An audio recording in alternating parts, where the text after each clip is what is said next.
इंसानियत को बचाने के लिए जो काम किया है, और जो आतंकवादी जो धर्म को पूछ पूछ कर गोलियां मार रहे थे,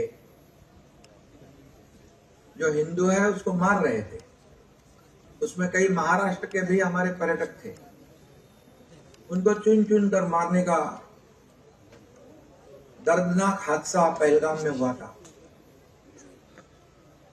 और इसलिए मैंने कहा कि यह अवसर हमारे लिए भावनाओं से भरा हुआ है।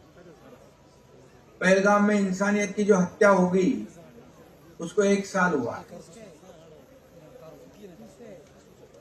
आज हम यहाँ एक ऐसे बेटे को याद करने के लिए जो जमा हुए हैं जिसने अपने परिवार से बढ़कर मानवता को चुना। सैयद आदिल ने अपने आप को हमारे कल के लिए कुर्बान कर दिया। जब एक व्यक्ति शहीद होता है तो सिर्फ एक इंसान नहीं जाता, एक माँ का लाल चला जाता है, एक पिता का सहारा टूट जाता है, एक परिवार की खुशियां खो जाती है। और उस दिन पहलगाम के बेसरन में सिर्फ 20 साल के आदिल ने लोगों की जान बचाने के लिए अपनी जान दांव पर लगा दी। वो चाहता तो खुद को बचा सकता था, लेकिन उसकी अंतरात्मा ने उसे ऐसा करने नहीं दिया। आदिल ने आतंकवादियों के हाथ से बंदूक छीनी और टूरिस्टों को बचाने के लिए आगे आ गया। उसने इंसानियत के लिए अपनी जान दे दी। मैं सैयद आदिल की वीरता को फिर से एक बार सलाम करता हूं।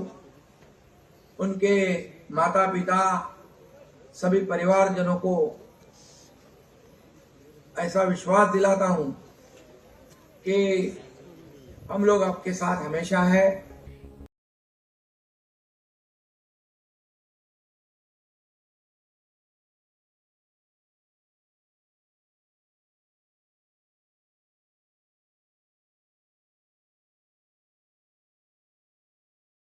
हम तो एकनाथ जी शिंदे के बहुत शुक्रगुजार हैं कि जब 22 अप्रैल 2025 में ये घटना हुई तो उस वक़्त भी एकनाथ जी शिंदे के सारे लोग हमारे साथ शान बशाना खड़े उस दुख में रहे।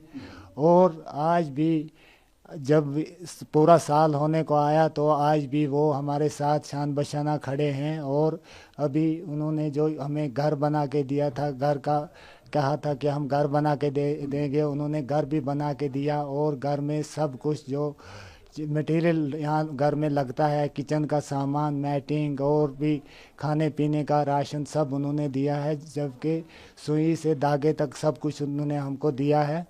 हम तो बहुत शुक्रगुजार हैं शिंदे साहब के। और जो बाजीराम जी जिन्होंने 1 साल यहाँ पे इस मकान के काम पे पूरा मेहनत लगा के ये मकान बनाया, उनके भी हम शुक्रगुजार हैं। और मोहम्मद शफ़ी हैं जो पहलगाम में रहते हैं, उनके भी हम शुक्रगुजार हैं कि उन्होंने यहाँ पे ये मकान बनाने का सिलसिला जारी किया।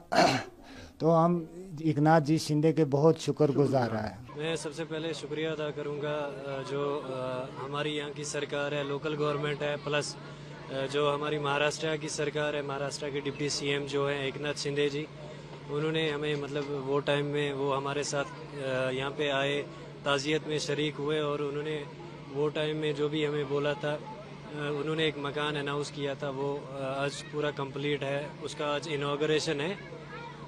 और जो हमारी लोकल यहाँ की सरकार है, उमर अब्दुल्ला सरकार है, मैं उनका भी तहे दिल से शुक्रिया अदा करता हूँ। वो भी हमारे साथ शाना बशाना मतलब खड़े रहे आज तक, मतलब उन्होंने हमें मदद भी की है। और सरकार की तरफ से हमें जॉब भी मिली है, हमारे एक जो भाभी है उनको मिली है, एक छोटे भाई को वक्फ बोर्ड की तरफ से मिली है। तो मैं सबका जो है तहे दिल से शुक्रिया अदा करूँगा, जो भी लोग यहाँ पे हमारे पास आए, ताज़ियत में हमारे साथ जो है शरीक हुए।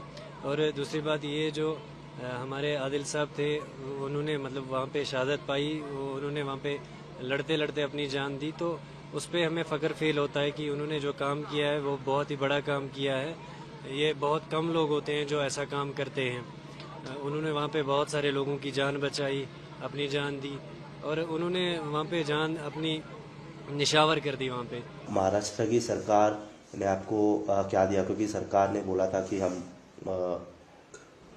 महाराष्ट्र की सरकार ने हमको घर बना के दिया था और यहाँ की सरकार ने क्या दिया? यहाँ की सरकार ने हमको नौकरी दी थी। एक आखिरी सवाल, अब घर का जो कंडीशन है वो कैसा है और घर में कुल कितने लोग हैं अभी? घर में एक मम्मी है और पापा है, देवर 2 है और ननद 3 है। ठीक। घर में नौकरी के बाद सब जी जी अच्छी सब तरीके से चल रहा है? जी जी सब चल रहा है अच्छी तरह। सरकार को धन्यवाद करना जी चाहिए। जी शुक्रगुजार हैं उनके।